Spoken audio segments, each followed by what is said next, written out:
தாய் தமிழ் உறவுகள் அனைவருக்கும் வணக்கம். சைவ வெள்ளாள கார்த்திக் பாலா பிள்ளை பேசுகிறேன். இந்த காணொளி எதற்காக பதிவு பண்ணுறேன் அப்படின்னு பார்த்தீங்கன்னா, தமிழகத்தில் உண்மையாகவே இங்கே என்ன அரசியல் நடந்துகிட்டு இருக்கு, தமிழர்கள் யாரால் ஏமாற்றப்பட்டு கொண்டிருக்கிறார்கள், எந்த காரணத்தை வைத்து ஏமாற்றப்படுகிறார்கள், இதனுடைய நுண்ணரசியல் என்ன, இங்க நடக்கக்கூடிய அரசியல் உண்மையாகவே என்ன அரசியல் அப்படிங்கிறத பத்தி பேசுவதற்காக தான் இந்த காணொளி. இதை நீங்க முழுசா கேளுங்க. அப்பதான் உண்மையிலேயே நீங்க யாரால தமிழகத்துல ஏமாந்துகிட்டு இருக்கீங்க அப்படிங்கிறது புரியும். நான் திரும்பவும் சொல்றேன், நான் பேசுறது வரலாறு. இந்த வரலாறால உண்மை வரலாறை பேசும்போது நிறைய பேர் காயம் அடைவார்கள். அதுல நமக்கு என்ன பண்றது, நல்லவர்களும் அதுல பாதிக்கப்படுறாங்க. ஒரு சில பேர் இங்க தன்னுடைய சுயநலத்திற்காக தமிழர்களை அடிமைப்படுத்தி ஆளுமை செய்ய வேண்டும் என்கிற ஒரு நோக்கத்தில் அவர்கள் சுயநலமாக எடுக்கக்கூடிய முடிவுகளால் என்ன ஆகுது அப்படின்னா, நம்ம ஒட்டுமொத்தமாக அந்த இனத்தையே பேசக்கூடிய ஒரு சூழலுக்கு நம்ம தள்ளப்படுறோம். வேற வழி இல்லை. ஏன்னா நமக்கும் அந்த இனத்தில் குறிப்பாக பாத்தீங்கன்னா தெலுங்கு இனத்துல நண்பர்கள் இருக்கிறாங்க. எத்தனையோ பேர்கிட்ட நம்ம பேசிக்கிட்டு இருக்கோம். அதுலலாம் மாற்று கருத்தே இல்லை. அவர்கள் நமக்கு நண்பர்களாக தான் இருக்கவும் போகிறார்கள். அதுவும் பிரச்சனை கிடையாது. ஆனா அந்த இனத்தை சேர்ந்தவர்கள் தமிழர்களை எப்படி சூறையாடி கொண்டிருக்கிறார்கள் அப்படிங்கிற அந்த உண்மையை நம்ம தெரிஞ்சு பேசும்போதுதான் ஏன் இவங்க இவ்வளோ ஒரு நமக்கு எதிராக நின்று நம்மளை அழிக்க நினைக்கிறாங்க அப்படிங்கிற அந்த கோபம் நமக்கு அதிகமாக வருது. அந்த காரணத்தினாலதான் இப்ப இது எல்லாத்தையுமே பேச வேண்டிய சூழலுக்கு நம்ம தள்ளப்படுறோம். உங்களுக்கே தெரியும், இப்ப இந்த வடுக தெலுங்கு இந்த ராமசாமி நாயக்கனை தமிழகத்துல ஏன் இந்த வடுக தெலுங்கு திமுக இவ்வளவு தூக்கி பிடிக்குது, ராமசாமி நாயக்கன் என்ன அவ்வளோ பெரிய ஆளு, அவன் என்னத்தை கிழிச்சான் அப்படிங்கறதெல்லாம் நீங்க தேடி படிச்சீங்கன்னா காரி துப்புற மாதிரி தான் இருக்கும்.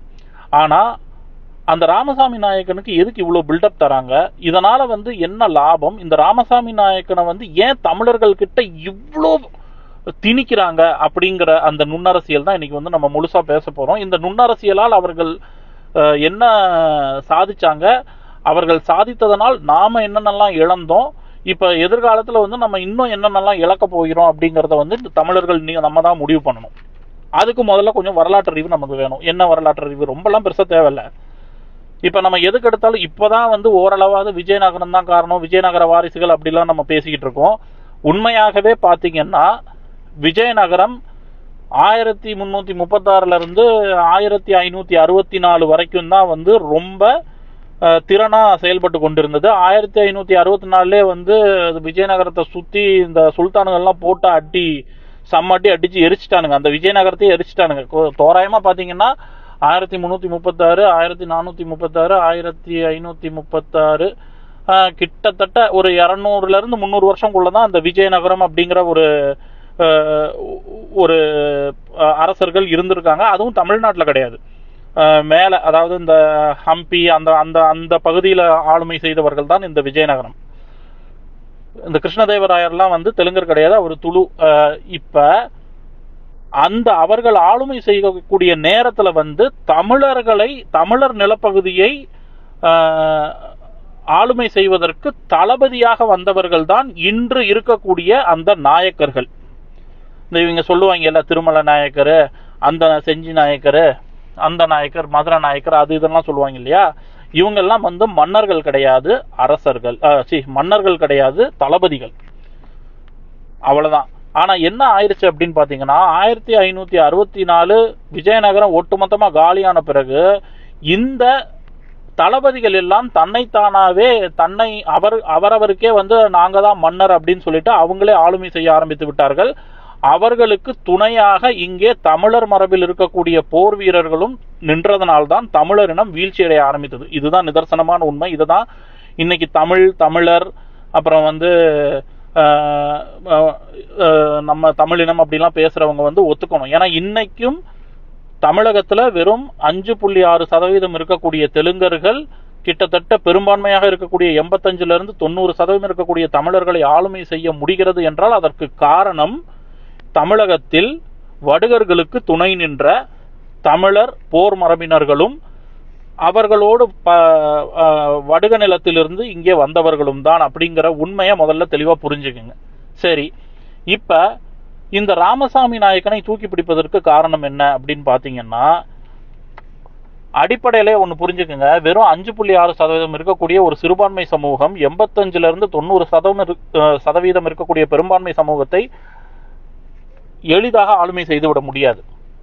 அப்ப இவங்களுக்கு என்ன தேவைப்படுது அப்படின்னு பாத்தீங்கன்னா, ஒரு விஷயத்தை மையப்படுத்தி அந்த அதாவது இப்ப தமிழ்நாட்டில் வந்து ஒருத்தரை உருவாக்குறாங்க, கதாநாயகரா உருவாக்கி அந்த கதாநாயகனா உருவாக்குறவன் தான் எல்லாமே செஞ்சான் அப்படிங்கிறத இவங்களே புத்தகமா எழுதி அதை பரப்பி அதை படிக்க வச்சு மக்களை முட்டாளாக்கி அவங்க அந்த ஆளை வந்து ஒரு பெரிய ஒரு பிம்பமா இவங்க கட்டமைக்க முயற்சி செய்யறாங்க. பாத்தீங்களா? இதற்கு காரணம் என்ன அப்படின்னா, தமிழகத்துல நடக்கக்கூடியது இன அரசியல்.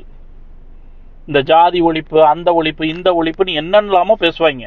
ஆனா உண்மையாகவே கிட்டத்தட்ட 16ஆம் நூற்றாண்டிலிருந்து இன்று வரைக்கும் தமிழர்களை ஆளுமை செய்வது யாருன்னு பாத்தீங்கன்னா தமிழர் அல்லாதவர்கள், குறிப்பாக வடுக தெலுங்கர்கள் தான். இதுதான் இன்னைக்கு வரைக்கும் நடந்துகிட்டு வருது. அது என்ன காரணம் அப்படின்னு பாத்தீங்கன்னா, தமிழர்கள் தங்களுடைய இனத்தை பற்றிய வரலாறு எதையும் தெரிய விடாமல் பார்த்து கொண்டு விட்டார்கள். தமிழர்களுக்கு இன உணர்வு வரவிடாமல் பார்த்து கொண்டு விட்டார்கள். தமிழர்களை, முக்கியமாக தமிழர்களில் ஆளுமையாக இருந்தவர்கள் எல்லாரையும் அரசியலிலிருந்தும் சரி அதிகாரத்திலிருந்தும் சரி இவர்களுக்கு உதவிய அந்த தமிழ்நாட்டில் வாழக்கூடிய நபர்களை வைத்தே காயடித்தார்கள் என்பதுதான் நிதர்சனமான உண்மை. இந்த உண்மையை தயவு செய்து புரிந்து கொள்ளுங்கள். இதுதான் இன்னைக்கு வரைக்கும் நடந்துகிட்டு வருது. வரலாறுல படிக்கும் போது திமுகவுக்கும் திகாவுக்கும் ஆகாது. ஆனா ஏன் இன்னைக்கு திமுக வந்து திகாவை தூக்கி பிடிக்குது, ராமசாமி நாயக்கனை தூக்கி பிடிக்குதுன்னா, சிறுபான்மையினர் பெரும்பான்மையினரை ஆள முடியாது. யதார்த்தமாக நான் 5% தாண்டா இருக்கேன், எப்படி 88% ஆளுமை செய்யணும் அப்படின்னு வந்து வெளிப்படையாக பேசினா அவங்களால வந்து ஆளுமை செய்ய முடியாது. அப்ப என்ன பண்ணணும்? தமிழ் எல்லாத்துக்கும் அடையாளத்தை அழிக்கணும். அதுக்கு என்ன பண்றது? ஜாதி ஒழிப்புன்னு ஒரு நாடகத்தை நடத்து தமிழனை முட்டாளாக்கி அவனையே அவனுடைய ஜாதியை வெளியே சொல்ல விடாத மாதிரி நீ பார்த்துக்கிட்டன்னா அவனை சுத்தி இருக்கிறவன் யாரு அப்படின்னே அவனுக்கு தெரியாது. நம்ம வந்து சுதந்திரமா ஆளலாம் அப்படிங்கிற ஒரு கருத்தியல் தான் இந்த ஜாதி ஒழிப்பு கருத்தியல். அதை இங்க முற்போக்குங்கிற பேர்ல பேசி பல முட்டாள்களை தமிழகத்துல உருவாக்கி வச்சிருக்காங்க. ஒண்ணு. இன்னொன்னு, பெரும்பான்மையாக இந்த ராமசாமி நாயக்கனை தூக்கி பிடிக்கிற கும்பல் யாரு அப்படின்னு பாத்தீங்கன்னா, முதல்ல வடுகர்கள், குறிப்பாக தெலுங்கர்கள், அப்புறம் பிற இனத்தவர்கள், அப்புறம் தமிழர் வரலாற்றில் இல்லாதவர்கள், அப்புறம் பல்லவ நாட்டிலிருந்து வந்தவர்கள். அதுக்கப்புறம் வந்து இவங்களுக்கு வந்து இந்த மத ரீதியாக வெறுப்பா, அதாவது மத ரீதியாக இப்ப சைவம் வைணவம் எல்லாம் பிடிக்காம இருக்கிறவங்களை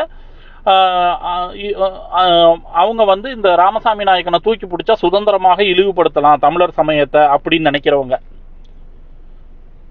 இந்த மாதிரி குரூப் எல்லாமே தான் இந்த ராமசாமி நாயக்கனையும் அம்பேத்கரையும் இன்ன வரைக்கும் தூக்கி பிடிச்சுக்கிட்டு இருக்கோம். நீங்க வந்து இவர்கள் யாரு, இவர்களுடைய ஜாதி என்ன அப்படின்னு பாத்தீங்கன்னா ரொம்ப ரொம்ப தெளிவாக தெரிந்துவிடும். அவர்கள் மட்டும்தான் இந்த குறிப்பாக ராமசாமி நாயக்கனையும் அம்பேத்கரையும் இன்ன வரைக்கும் தூக்கி பிடிச்சுக்கிட்டு இருப்பாங்க. இதை நம்ம கேட்டக்கூடாதுங்கிறதுக்காக தான் ஜாதி ஒழிப்புங்கிற நாடகத்தை இன்ன வரைக்கும் நடத்திக்கிட்டு இருக்காங்க. இதை தெளிவாக புரிஞ்சுக்குங்க.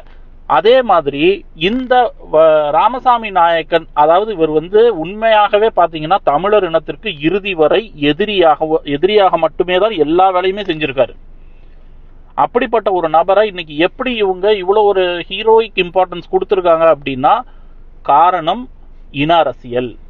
தமிழர்களை ஏமாற்றி இன்று வரை இவர்கள் தன்னை திராவிடர் என்கிற போர்வையில் தமிழனுக்கு கிடைக்கக்கூடிய அத்தனை விடயத்தையும் அவர்கள் தன்னுடைய கட்டுப்பாட்டில் வைத்துக்கொண்டு இந்த ராமசாமி நாயக்கன் என்கிற ஒரு போலி பிம்பத்தை தமிழகம் முழுக்க திணித்திருக்கிறார்கள் அப்படிங்கறது தான் நீங்க முதல்ல புரிஞ்சுக்கணும். எப்படி? உங்கள் அறியாமையே முற்போக்குவாதம் என்று சொல்வது, அதுக்கப்புறம் வந்து புத்தகமா போட்டு இவர்கள் கொள்ளையடித்த காசில் அந்த புத்தகத்தை எல்லா இடத்துக்கும் பரப்பி எல்லாரையும் படிக்க வைத்து ஒரு போலியான கதைகளை நம்ப வைத்து இதுதான் ராமசாமி நாயக்கன் செய்தார் அப்படிங்கிற ஒரு விஷயத்தை கொண்டு வந்து ஊடகம் எங்க பார்த்தாலும் அவருடைய புகழ, அதாவது அந்த ஆளு ஒண்ணுமே செய்யல, ஆனா அவரால் தான், அதாவது இது எப்படின்னாங்க, ஒரு சில பேர் பாதிக்கப்பட்டிருப்பாங்க வரலாற்றுல. அதாவது இவங்க எப்படி பார்ப்பன எதிர்ப்பு அப்படிங்கிறது வந்து ஒரு ஃபேக் கான்செப்ட் இவர்களால். ஏன்னா இங்க இருக்கக்கூடிய வடுகர்கள் அவங்க வந்து சுதந்திரமா சுத்தணும் அப்படிங்கிறதுக்காக அவங்க என்ன பண்ணானுங்கன்னா, பார்ப்பனர் என்கிற தமிழர் மரபு மேல எல்லாத்தையும் திருப்பி விட்டுட்டு, தமிழர்கள் மத்தியில ஜாதி ஒழிப்பு அப்படிங்கிற நாடகத்தை பரப்பி விட்டுட்டு, இவர்களுக்குள்ள வந்து ஜாதி உணர்வோட இருந்து கொண்டு இன்று வரை தமிழர்களுக்கு மேல இருந்துகிட்டு இவங்க வந்து ஒட்டுமொத்தமா வந்து தமிழர்களை அடிமைப்படுத்தி ஆளுமை செஞ்சு தமிழர்களை ஒரு இனத்தை வந்து இன்ன வரைக்கும் மேல இழவிடாம பார்த்துக்கிட்டு இருக்காங்க. இதுதான் நடந்துகிட்டு இருக்கிற விஷயம். எங்க பார்த்தாலும் ஊடகத்தை இவங்க தான் கையில் வச்சிருக்காங்க, தமிழன் பொருளாதாரத்தை இவங்க தான் கையில் வச்சிருக்காங்க, அரசியலை இவங்க தான் கையில் வச்சிருக்காங்க. இன்னும் நீங்க வந்து சொல்லிக்கிட்டே போகலாம். அதாவது தமிழ்நாட்டை பொறுத்த வரைக்கும் தமிழர்கள் கிட்ட ஆளுமை இருக்கிறதா என்றால் கிடையாது. இந்த 5.6% இருக்கக்கூடிய தெலுங்கர்கள் கிட்ட தான் பெருவாரியாக முக்கியமாக இருக்கக்கூடிய அனைத்தும் இன்று இருக்கிறது. அதற்கு காரணம் என்ன அப்படின்னா, இவர்கள் கட்டமைத்த இந்த போலியான வரலாறு, உண்மை வரலாறை மறைத்து தமிழர்களுக்கு இன உணர்வு வரவிடாமல் பார்த்து கொண்டு தமிழன் எங்க திரும்பினாலும் இந்த பிற இனத்தவனுக்கு தான் எல்லா இடத்துலையும் இருக்கணுங்கிற மாதிரியே அவங்க ஒரு சிண்டிகேட் மாதிரி செட் ஆயிட்டாங்க. அதுக்கு மிக மிக முக்கிய காரணம் தமிழர் அல்லாதவர்கள், குறிப்பாக தெலுங்கர்கள் ஆளுமைக்கு வந்த காரணமே தான். இது வந்து 16ஆம் நூற்றாண்டுல இருந்து நடந்துகிட்டு வர்ற விஷயம். இன்ன வரைக்கும் வந்து ஒரு புரிதல் உள்ள ஒரு தமிழை வந்து முதலமைச்சராக தமிழர் மண்ணில் ஆளுமை செய்ய முடியவில்லை என்றால் அதற்கு இவர்கள் ஒரு மிகப்பெரிய சிண்டிகேட், ஒரு பெரிய சாம்ராஜ்யத்தை உருவாக்கியிருக்காங்க. வாழ்க்கை ஃபுல்லா இந்த ராமசாமி நாயக்கன் தமிழனை கேவலப்படுத்தி வாழ்ந்தவங்க. ஆனா இன்னைக்கு தமிழ்நாட்டில் கன்னியாகுமரியில இருந்து சென்னை வரைக்கும் இந்த ஆளுக்கு இவ்வளவு சிலை இருக்கு அப்படின்னா தமிழன் எவ்வளவு ஒரு முட்டா பயிரா இருந்திருக்கான் அப்படிங்கறத தமிழர்கள் தயவு செய்து உள்வாங்கிக்க. இதுதான் இன்னைக்கு வரைக்கும் நடந்துகிட்டு வருது. இப்போ ஒன்றும் இல்லை, இப்போ ராமசாமி நாயகன் அவன் யாருன்னு தெரிஞ்சதுனால போட்டு கிளின்னு கிழிக்கிற தமிழர்கள். அதுக்கு உடனே இவங்க வந்து ஒரு செட்டப் வச்சிருப்பாங்க. எப்பவுமே இந்த ராமசாமி நாயக்கனை பத்தி பேசுறதுக்குன்னே ஒரு சில அல்லக்கைகள்லாம் இருக்கும் தமிழ்நாட்டில். இந்த திருமுருகன் காந்தி, அதுக்கப்புறம் இந்த சத்யராஜ், அப்புறம் இந்த சிவகுமார் குடும்பம், அப்புறம் இந்த செந்தில்வேலு, சுபவி, வீரமணி, அதுக்கப்புறம் டைரக்டர் இந்த மாரி செல்வராஜ், அப்புறம் இந்த வழக்கறிஞர் அருள்மொழின்னு ஒன்று இருக்கும், அப்புறம் இந்த ஷானவாஸ், திருமா, வேற யாரு, அமீரு, அப்புறம் இந்த கார்த்திகேயன் சிவசேனாதிபதியா சேனாதிபதியா அந்த ஆளு, இப்படி ஒரு பெரிய குரூப் இருக்கும். இந்த குரூப் என்ன ஆகும்னா, எப்பெல்லாம் வந்து இந்த ராமசாமி நாயகனுடைய உண்மை முகம் தமிழர்கள் மத்தியில் பேசப்படுதோ அப்பெல்லாம் இவனுங்க வந்துருவானுங்க. த டிபேட், பெரியார் இல்லை என்றால் எப்படி, பெரியார் தான் இது, பெரியார் தான் அது. உண்மையாகவே இவங்க என்ன பண்ணானுங்கன்னா, இந்த தமிழர் நிலத்திற்கு சம்பந்தம் இல்லாத நபர்கள் உண்மையிலேயே கஷ்டப்பட்டாங்க. அது தமிழ்நாட்டில் மட்டும் இல்ல, எல்லா மாநிலத்திலையும் அந்த மாநிலத்திற்கு சம்பந்தம் இல்லாத நபர்களுக்கு உரிமைகள் எல்லாமே மறுக்கப்பட்டது. அதுல மாற்று கருத்தே இல்லை. ஆனா இங்க என்ன நடந்தது அப்படின்னா, அந்த மாதிரி ஆளுங்க பின்னால இவனுங்க வந்து உங்களுக்கு நாங்க இருக்கோம் அப்படிங்கிற மாதிரி ஒரு பிம்பத்தை கட்டமைச்சு அவங்க அனைவரையும் வந்து இதெல்லாம் ஒரு சித்தாந்தம் அப்படின்னு இவனுங்களே, ராமசாமி நாயக்கனே காப்பி அடிச்சு தான் எல்லாத்தையும் எழுதியிருப்பாப்ல. அந்த ஆளு ஒன்னு சொல்லியிருப்பாரு, அந்த ஒண்ணுக்கு பின்னால இவங்களுக்கு தகுந்த சித்தாந்தம் எல்லாத்தையும் 10-11 பாயிண்ட் எழுதிட்டு எல்லாமே ராமசாமி நாயக்கன் எங்களுக்காக தான் எழுதுனா அப்படிங்கிற மாதிரி ஒரு பிம்பத்தை கட்டமைச்சு இன்னைக்கு வந்து யுனெஸ்கோ விருதுல இருந்து கண்ணா அப்படின்னா இவங்களுக்கு தகுந்த மாதிரி எல்லாத்தையுமே மாத்திக்கிட்டு அதுதான் உண்மை நம்ப வச்சு இன்னைக்கு வந்து தமிழர்கள், அதாவது தமிழ்நாட்டில் வந்து இப்ப தமிழர்கள் உண்மையாக அந்த தமிழர் இனத்திற்கு சம்பந்தமானவர்கள் எல்லாத்துலயும் இருக்காங்களான்னா கிடையாது. அதை நல்லா புரிஞ்சுக்கோங்க. தமிழ்நாட்டில் இன்ன வரைக்கும் ஆளுமை செய்வது பெரும்பான்மையாக யார் அப்படின்னு பார்த்தீங்கன்னா பல்லவ நாட்டில இருந்து வந்தவங்க, அதுக்கப்புறம் வந்து இந்த வடுக தெலுங்கர்கள், இவங்க தான் எல்லா இடத்துலையும் ஆளுமையில இருக்காங்க. மூவேந்தர் நாட்டு மக்களோ, மூவேந்தர்களுடைய அந்த 18 தொழில்குடிகளோ, அதுக்கப்புறம் தமிழர் இனத்தவர்களோ அரசியலிலும் பெருவாரியாக கிடையாது, அதிகாரத்திலும் பெருவாரியாக கிடையாது. மீறி அவர்கள் இருந்தால் இவர்கள் வளர விடுவதும் கிடையாது. அதையும் மீறி இவர்கள் வளர்ந்தார்கள் என்றால் வடுகர்களுக்கு யாரெல்லாம் வரலாற்று ரீதியாக தமிழர் மரபிலிருந்து போர்க்குடிகளாக உதவினார்களோ அவர்களை வைத்தே அவர்களை அழித்து விடுகிறார்கள். இதுதான் இன்னைக்கு நடக்கிற விஷயமும் இதுதான். இந்த விஷயத்தை தயவு செய்து தமிழர்கள் உள்வாங்கி கொள்ளுங்கள். இப்ப ராமசாமி நாயக்கங்கிற ஒரு பிம்பத்தை தமிழகத்துல வந்து இவர்கள் காப்பதனால் இவர்களுக்கு என்ன லாபம் அப்படின்னா, தமிழர் இனத்தவர்களை ஏமாற்ற முடியும். அந்த பிம்பத்தை வைத்து எல்லாமே இவன் தான் செஞ்சான்னு சொல்லி, ஆனா உண்மையிலே அவரு நமக்கு எதிராக தான் இருந்தார். வாழ்க்கை ஃபுல்லா நமக்கு எதிராக தான் இருந்தார். தமிழர் இனத்தை கேவலப்படுத்தினார், தமிழர் வரலாறை கொச்சப்படுத்தினார், தமிழர் மொழியை இழிவுபடுத்தினார், எல்லாத்தையும் அவன் தான் செஞ்சாரு. இதை எல்லாத்தையும் தெரிந்தும் வெக்கமே இல்லாம ஒரு தமிழை வந்து ராமசாமி நாயக்கனை தூக்கி பிடிப்பானா மாட்டான். இன்னைக்கும் எந்த மான தமிழனும் ராமசாமி நாயக்கனை தூக்கி பிடிக்கிறது கிடையாது. அப்ப ராமசாமி நாயக்கனை தூக்கி பிடிக்கிறது யாரு அப்படின்னு நீங்க பாத்தீங்கன்னா, ஏற்கனவே நான் சொன்னதுதான், தமிழர் வரலாறுல இல்லாதவன், வடுகர்கள், பிற இனத்தவர்கள், அதுக்கப்புறம் வந்து பல்லவ நாட்டில இருந்து வந்தவங்க, இவங்க தான் பெரும்பான்மையாக இந்த ராமசாமி நாயக்கனை தூக்கி பிடிக்கிறது, கோஷம் போடுறது.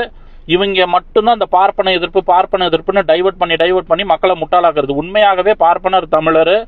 அதுக்கப்புறம் ஏகப்பட்ட அதாவது இந்த இவர்கள் சொல்லுவாங்க தெரியுமா, இந்த என்ன முற்பட்ட வகுப்பினரா, அந்த மாதிரிலாம் ஒரு கான்செப்ட் இவங்க கிரியேட் பண்ணி பேசுறாங்க பார்த்தீங்களா. உண்மையிலேயே அந்த ஜாதியில் இருப்பவர்கள் தான் வரலாற்று ரீதியாக என்ன நடந்தது அப்படிங்கிறத வந்து தெளிவாக இங்க சொல்ல முடியும். அப்படி சொல்லிவிடக்கூடாது அப்படிங்கிறதுக்காக தான் அவங்க எல்லாரையுமே வந்து இவன் தான் அவங்களை எல்லாரும் எதுவுமே அடிமைப்படுத்தினா, இவன் தான் ஜாதியை உருவாக்கினா, இவன் தான் ஏற்றத்தாழ்வை உருவாக்கினா அப்படிங்கிற மாதிரியே சொல்லி மக்கள் மத்தியில வந்து ஒரு குக்டப் ஸ்டோரியை உருவாக்கி வச்சிருக்கான். ஏன்னா இங்க நடக்கிறது வந்து ஜாதி அரசியல் கிடையாது, இன அரசியல். இப்ப என் வீட்டுக்குள்ள யார் வரணும் அப்படிங்கறத வந்து அந்த ஊர்ல பாரம்பரியமா இருக்கிறவங்க தான் அந்த வீட்டுக்குள்ள வரணும் அப்படிங்கிற மாதிரி தான் நம்ம யோசிச்சிருப்போம். இப்ப உதாரணத்துக்கு மன்னர் ஆட்சியில வந்து வெவ்வேறு இடத்துல போய் மன்னர்கள் சண்டை போடுவாங்க, அடிமைகளை கூட்டு வருவாங்க, எவ்வளவோ நடந்திருக்கும். இப்ப என்ன ஆகுது அப்படின்னா, இன ரீதியாக யார் யாரு அப்படிங்கிறது எல்லாருக்குமே தெரியும். அப்ப அந்த இனத்தை மையப்படுத்தி இவனுக்கு என்ன பண்றானுங்க அப்படின்னா, நாம் தமிழர் இனம் யாருங்கிறது நமக்கு தெரியும், ஆனா தமிழர் இல்லாத இனம் யாரு அப்படிங்கிறது அவனுங்களுக்கு தெரியும். ஆனா இன்னைக்கு இவனுக்கு அரசியலுக்காக என்ன பண்றானுங்க அப்படின்னா, எல்லாரும் ஒண்ணு, எல்லாரும் சமம், ஏற்றத்தாழ்வு, அதெல்லாம் நான் ஒத்துக்கவே இல்லை. ஆனா இன ரீதியாக இங்க நடந்த விஷயங்கள் எதுவுமே வந்து மாறாது. அந்த புரிதல் வந்து தமிழர்களுக்கு இருக்கு. அது எதன் அடிப்படையில இருக்கு அப்படின்னா, ஜாதிங்கிற அடிப்படையில தான் அது வந்து தனித்துவப்படுத்த முடியுது. அப்ப அந்த ஜாதிங்கிற கான்செப்ட் இவனுங்க அழிச்சிட்டானுங்கன்னா, தமிழர் அல்லாதவர்களை எளிதாக இங்க வந்து தமிழராக ஆக்கிவிடலாம். தமிழ் பேசினாலே போதும், நீங்க தமிழ் மொழியை வச்சு மட்டுமே நீங்க எல்லாத்தையும் கிழிச்சிடலாம் அப்படிங்கிற அந்த ஒரு சிந்தனைன்னு சொல்றாங்க பாத்தீங்களா, அதுதான். அதனாலதான் வந்து நம்ம சாதி ஒழிப்பு அப்படிங்கிறது தமிழர் இன அடையாள அழிப்புங்கிறது இன்ன வரைக்கும் நம்ம பேசிக்கிட்டு இருக்கோம். ஏன்னா தமிழர்களுக்கு எங்கெங்கெல்லாம் உரிமை முக்கியமான இடத்துல, எந்த இடத்துலயுமே இங்க இருக்கக்கூடிய வடுக தெலுங்கு அரசியல் கடந்த 50-60 வருடமாக குரல் கொடுக்கவில்லை. ஒன்னும் இல்லைங்க, இந்த ராமசாமி நாயக்கனுக்கு கடந்து குதின்னு குதிக்கிறானுங்களே எல்லா ஊடகத்திலையும், அவர் இல்லைன்னா. இதே தமிழர்கள் புரிதலோட ஒரு சில பேர் வந்து இந்திய எதிர்ப்பு போரில் ஈவேராவின் பித்தலாட்டம் அப்படின்னு சொல்லிட்டு ஒரு தமிழ்நாட்டில் ஒரு இடத்துல ஒரு கருத்தரங்கம் வைக்கிறாங்க. ஆனா அதற்கு தடை. அப்ப தமிழன் வந்து தமிழ்நாட்டில் எப்படி அடிமைப்படுத்தப்பட்டு கிடக்கிறான் இந்த வடுகையின் அரசியலால அப்படிங்கறத தயவு செய்து தமிழர்கள் புரிந்து கொள்ளுங்கள். மெஜாரிட்டி தமிழர் இருக்கான், பெரும்பான்மையாக தமிழர் இருக்கான். எப்படி வந்து இவர்கள் வெறும் 5.6% எப்படி 88-90% ஆளுமை செய்து அப்படின்னு பாத்தீங்கன்னா, இவர்கள் வெளிப்படையாக தன்னை வேற்றினத்தவர்கள் என்று காண்பித்துக் கொள்ளாமல் ஒரு சித்தாந்தம், அதாவது எவனாவது ஒருத்தன் வந்து தமிழர்களுக்கு எதிராக இருக்கிறவன எல்லாத்தையும் கூட்டிக்கிட்டு அவங்களுக்கு பிடிச்ச மாதிரி ஒரு சித்தாந்தத்தையும் உருவாக்கிக்கிட்டு அந்த சித்தாந்தத்தெல்லாம் வச்சு தமிழர் இனத்தை அழிக்கலாம் நல்லாவே தெரிஞ்சுக்கிட்டு, உனக்கு நான் இருக்கேன்னு இவனுங்க அந்த சித்தாந்தத்தை பின்னால போய் உட்கார்ந்துக்கிட்டு தமிழனை இன்ன வரைக்கும் முட்டாளாக்கிக்கிட்டு இருக்காங்க. அந்த சித்தாந்தம் தான் இந்த திராவிட சித்தாந்தம், இந்த தீகா குரூப்பு, அப்புறம் இந்த ராமசாமி நாயக்கன் சேலை, அதுக்கப்புறம் இவங்க கூட்டணி கட்சிகள் எல்லாத்தையும் பாருங்க. கடந்த 50 வருஷமா எல்லாமே வந்து ஒவ்வொரு சித்தாந்தம், தமிழர் இனத்திற்கு எதிரான, இந்த கம்யூனிசம்லாம் தமிழர் இனத்திற்கு எதிரான சித்தாந்தம் தான். அதே மாதிரி இந்த சிபிஎம், மார்க்சிசம், கம்யூனிசம், காங்கிரஸ் தமிழர் இன துரோகி, தமிழர் இனத்திற்கு மிகப்பெரிய எதிரி. அதுக்கப்புறம் அப்புறம் திமுக, தீகா, இவங்க 5 பேரோட தலைமை யாரு அப்படிங்கறத வந்து அவங்க ஜாதியை வச்சு இத்தனை வருஷத்துல நீங்க கணக்கெடுத்து பாருங்க, எல்லாமே வந்து அவர்களுக்கு தகுந்த மாதிரி தான் இருப்பாங்க. தமிழர் இனத்துல இருந்து எவனாவது இருக்கானா பாத்தீங்கன்னா ரொம்ப ரொம்ப கம்மியா இருக்கும். இவர்கள் அந்த தலைமையில் போய் உட்கார்ந்து கொண்டு வெளிப்படையாக நான் வேற்றினத்தவன் என்று அறிவிக்காமல் அவர்களுடைய அடையாளத்தை மறைத்து நான் இந்த சித்தாந்தத்தை தூக்கி பிடிக்கிறேன் அப்படின்னு சொல்லிட்டு, கம்யூனிசம், சோசியலிசம்லாம் என்ன பண்ணும், ஜாதியை இருக்கக்கூடாது, ஜாதியை ஒழிக்கணும், வர்ண கோட்பாடு அதுன்னு சொல்லிட்டு தமிழர் இனத்திற்கு எதிரான நிறைய நிலைப்பாடுகள் எடுப்பானுங்க. இவனிங்களும் அந்த சித்தாந்தத்தை தான் நான் பேசுறேன் அப்படின்னு சொல்லிட்டு தமிழர்கள் கிறுக்குத்தனமா பின்னால அங்க போய் நிப்பாங்க. அதே மாதிரிதான் இந்த திமுக சித்தாந்தம், அதே மாதிரிதான் இந்த தீகா சித்தாந்தம். தமிழர் இனத்திற்கு எதிரான அனைத்தையும் இந்த தீகா கேவலமா செய்யும். அதை வந்து சித்தாந்தம் அதை செய்யறவன் முழுக்க பார்த்தீங்கன்னா தமிழர் இல்லாதவனா இருப்பான், தமிழர் வரலாற்றில் இல்லாதவனா இருப்பான், அப்படி இல்லைன்னா பிற இனத்தவனா இருப்பான், தமிழர் இனத்திற்கு சம்மந்தமே இல்லாதவனா இருப்பான். அவன் எல்லாம் தான் அடையாளத்தை மறைச்சிட்டு இங்க வந்து நான் உங்களுக்கு நல்லது செய்கிறேன், அதாவது எவனாவது 2 பேர் பாதிக்கப்பட்டிருப்பானுங்க ஏதாவது ஒரு விஷயத்துல, அதுக்கு காரணம் தமிழன் தான் அப்படிங்கிற மாதிரி இவங்க ஒரு பிம்பத்தை உருவாக்கி நம்மளை முட்டாளாக்கி வச்சிருப்பாங்க. இதுதான் நடந்துகிட்டு வருது இன்ன வரைக்கும். ஒரு கருத்தரங்கம் கூட தமிழ்நாட்டில் சுதந்திரமா தமிழன் பேசுறதுக்கு இங்க முடியாது, தடை பண்றாங்க. அப்ப எப்படி வந்து நம்ம தமிழ்நாட்டில் அடிமையா இருக்கும் அப்படிங்கிறத புரிஞ்சுங்க. அதனாலதான் சொல்றேன், தமிழ்நாட்டில் வந்து திமுக அதிமுக அப்படின்னு நம்ம பேசவே கூடாது. தமிழர் அரசியலா வடுகர் அரசியலா அப்படிங்கிறது தான் இங்க நம்ம பேசக்கூடிய அரசியலாகவே இருக்க வேண்டும். இப்ப ஒன்றும் இல்லைங்க, இப்ப இந்த கன்னட கொடின்னு சொல்லிட்டு ஒரு பிரச்சனை நடந்துகிட்டு இருக்கு பார்த்தீங்களா. உண்மையாகவே ஒரு தமிழர் மரபில் இருக்கக்கூடிய ஒரு மானத்தமிழன் தமிழக முதலமைச்சராக இருந்திருந்தானா இந்த விஷயத்துல வந்து அவரை கைது செஞ்சிருக்கவே மாட்டாங்க. ஏன்னா இது நம்ம இனத்திற்கு இன சம்பந்தப்பட்ட ஒரு விஷயம். அந்த ஆளுக்கு சரியா சிலம்பரசன் என்பவர் வந்து முதல்ல ஏன் நீ இப்படி பண்றன்னு தான் கேட்கிறாரு, வையும் தான் சொல்றாரு. அவன் திமிரெடுத்து போய் பேசும்போது அறையிறாரு. அதுக்கு இங்க இருந்து என்னென்ன தையா தக்கான்னு எல்லாம் குதிச்சுக்கிட்டு அவரை வந்து கைது செஞ்சு சிறையில வச்சுட்டாங்க. ஆனா இதே மாதிரி ஒரு விடயம் தமிழனை ஆந்திராலேயோ கர்நாடகாலேயோ கேரளாலேயோ புரட்டி அடிச்சாலும் அந்தந்த மாநில அரசுகள் அவங்க மேல வந்து எதுவுமே செய்யறதில்ல, அவங்களுக்கு எந்த ஒரு பிரச்சனையும் வர்றதில்லை. ஆனா தமிழ்நாட்டில் மட்டும் காவல்துறை உடனே தமிழனை தூக்கி போட்டு மிதிச்சு உள்ள வச்சிருது. அப்ப இங்க தமிழன்கிற போர்வேலை ஆளுமை செய்யறவன் யாரு அப்படிங்கறதான் தமிழர்கள் திரும்ப பார்க்கணும். அதனாலதான் நம்ம திரும்ப சொல்றோம், தமிழ்நாட்டில் நடப்பது ஜாதி அரசியல் கிடையாது, இன அரசியல். அந்த இன அரசியலை இங்கே யார் செய்கிறார்கள் என்றால் தன்னை தமிழன் என்று சொல்லிக் கொண்டு 16ஆம் நூற்றாண்டிலிருந்து இன்று வரை ஒரு மிகப்பெரிய சிண்டிகேட்டாக மாறி இன்ன வரைக்கும் தமிழர்களுடைய நிலவளம், நீர்வளம், அதுக்கப்புறம் அரசியல், பொருளாதாரம், சினிமா, இன்னும் என்னென்ன தமிழ்நாட்டில் இருக்கோ ஒட்டு மொத்தத்தையும் அவர்கள் தங்களுடைய கட்டுப்பாட்டுக்குள் வைத்து உண்மையான தமிழர்களுக்கு எதையுமே கிடைக்க விடாமல் பார்த்து கொண்டு, அதை பேசக்கூடியவர்களுக்கு இடஒதுக்கீடு என்ற கருத்தியலே இல்லாமல் பார்த்து கொண்டு,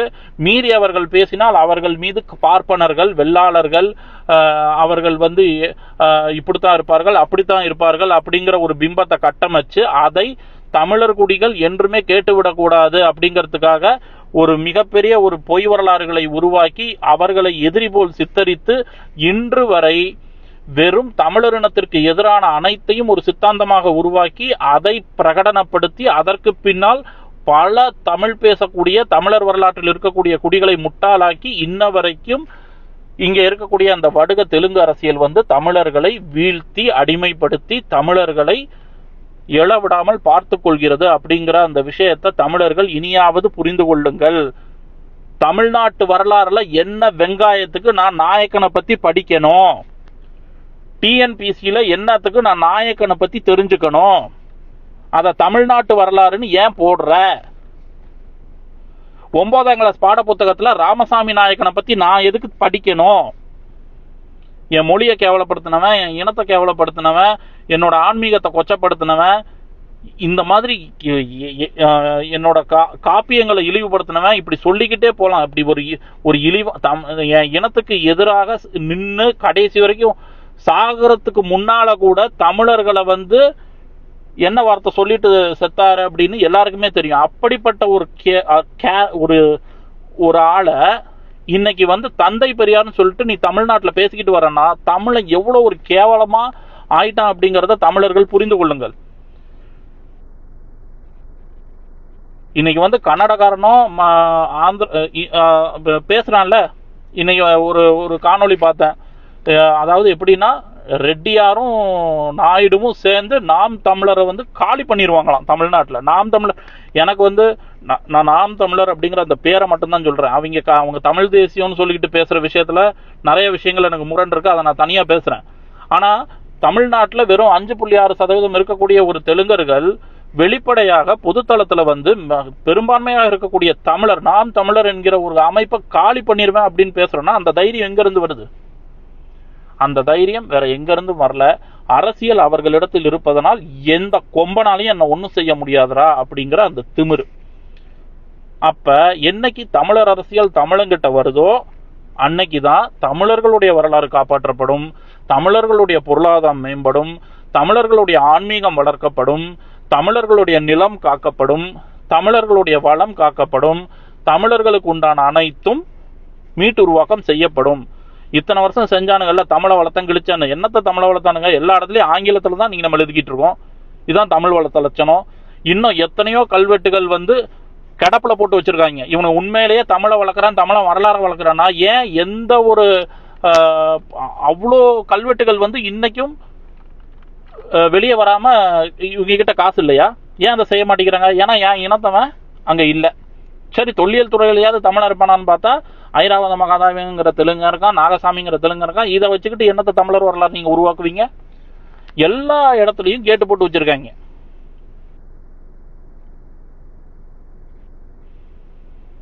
ஒய்சால மன்னர்கள், இப்போ வீர பல்லாலா அப்படின்னு சொல்லிட்டு ஒரு மன்னர் இருக்கான். அதாவது இந்த கன்னடனுக்கும் தமிழனுக்கும் ஒரு சண்டை வருது பார்த்தீங்களா, அதுவே ஒரு நுண்ணரசியல் தான்.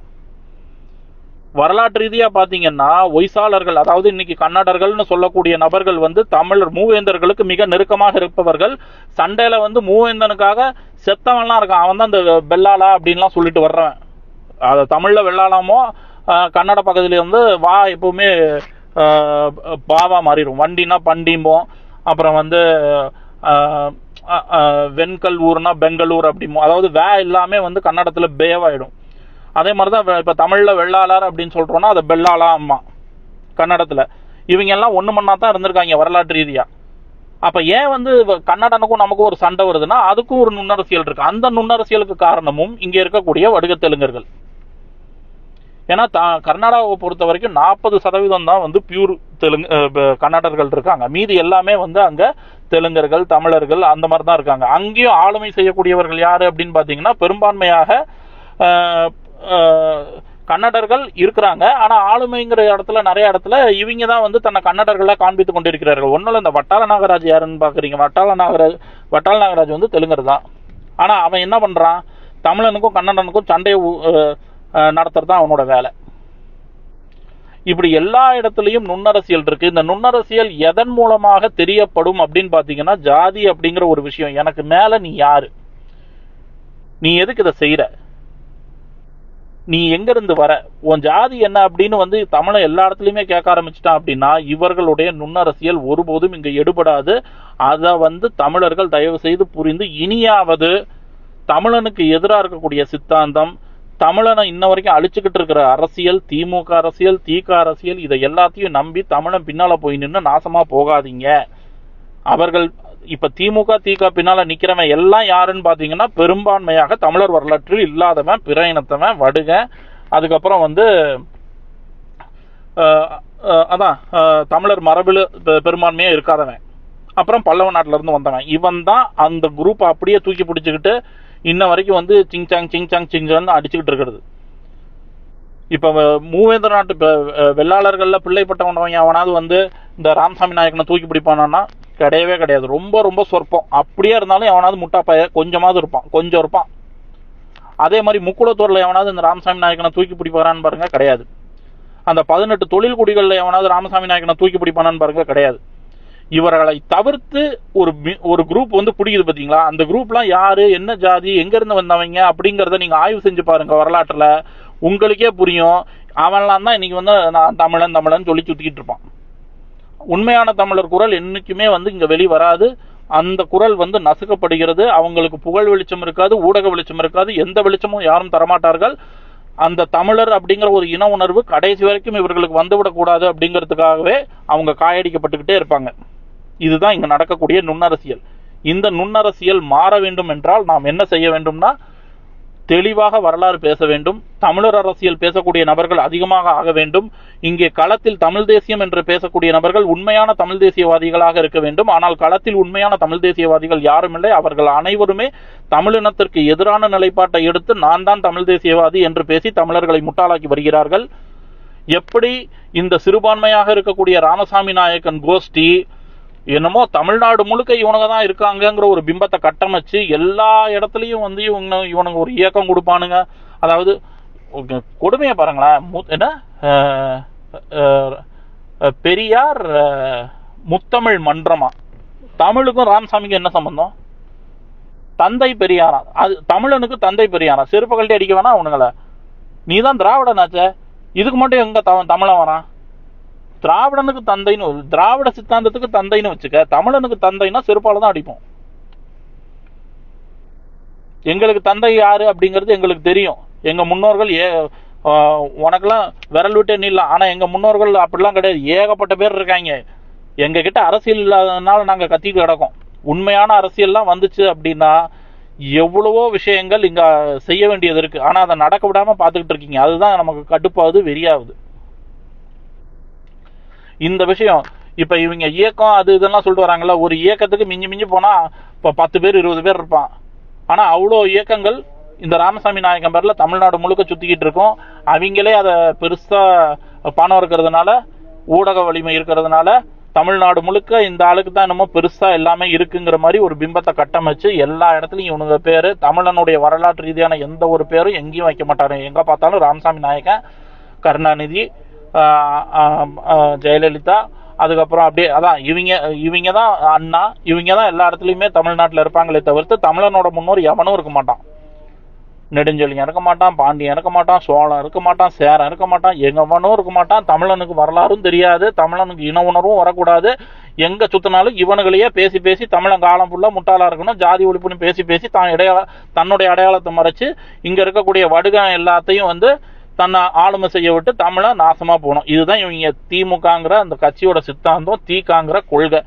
இந்த கொள்கையை தமிழன் கண்டுபிடிச்சிட்டான் அப்படின்னா இவர்களுக்கு அரசியல் செய்ய முடியாது. அதனால தயவு செய்து தமிழரா வடுகரா அப்படிங்கிறத நீங்க சிந்திச்சு இனி வரும் காலத்திலேயாவது தெளிவாக இந்த நுண்ணரசியல் எல்லாம் புரிந்து கொண்டு தமிழர்களுக்கு தமிழன் யாரு அப்படின்னா நீ எந்த ஜாதின்னு கேட்டாதான் தமிழன் யாருன்னு தெரியும். சும்மா அந்த ஜாதி ஒழிப்புன்னு பேசி பேசி பேசி முட்டாளாக்குறவன் எல்லாம் பார்த்தீங்கன்னா இதே குரூப் தான். தமிழர் வரலாறுல இல்லாத குரூப்பு, அதுக்கப்புறம் அந்த தமிழர் இல்லாத குரூப்பு, வடுகர், பிற இனத்தவர், பல்லவ நாட்டில இருந்து இறங்கின குரூப். இந்த குரூப் மட்டும்தான் ஜாதியை ஒழிக்கணும் அப்படிம்பானுங்க. உண்மையாகவே தமிழர் மரபுல இருந்து வந்தவன் எல்லாவனுமே தன்னுடைய ஜாதி இது, என்னுடைய குடி அடையாளம் இது அப்படிங்கிறத தெளிவா சொல்லுவான். அவன் எல்லாமே தமிழர் மரபு தான். இதெல்லாம் வந்து நம்ம யாரு இப்ப அப்படிங்கறத வந்து தெளிவா நம்ம புரிஞ்சுக்கக்கூடிய ஒரு விஷயம். இந்த விஷயத்த தயவு செய்து தமிழர்கள் புரிஞ்சுக்கிட்டு இனியாவது எவன்லாம் இதை தூக்கி பிடிக்கிறான், எவன்லாம் நமக்கு எதிராக இருக்கான், ஜாதியை பத்தி பேசினா எவன்லாம் ஒதுங்குறான், கத்துறான், கதறான்னா ஓகே அவன் இந்த கேட்டகரியில உள்ளவன்னு தமிழர்கள் புரிஞ்சுக்கங்க. அவங்ககிட்ட டிஸ்டன்ஸை மெயின்டைன் பண்ணுங்க. எவன்லாம் வெளிப்படையா நான் தமிழன் அப்படின்னு சொல்லி பேசி உண்மையை பேசி உண்மையான விஷயங்களை சொல்றானோ அவனுக்கு முக்கியத்துவம் கொடுங்க. தமிழர்களை தமிழ்நாட்டு அரசியல்லையும் சரி எல்லா இடத்துலையும் சரி வெல்ல வைங்க. அப்படி வச்சா மட்டும்தான் தமிழர் இனத்தோட இனியாவது தமிழர் இனத்திற்கான ஒரு விஷயம் தமிழகத்தில் நடக்கும். இல்லைன்னா எல்லாம் இங்க நாசமா தான் போகும். புரிந்து கொள்ளுங்கள். இனி வரும் காணொளியில இன்னும் நிறைய பேசுவோம். நன்றி. வாழ்க தமிழ், வெல்க தமிழர் இனம்.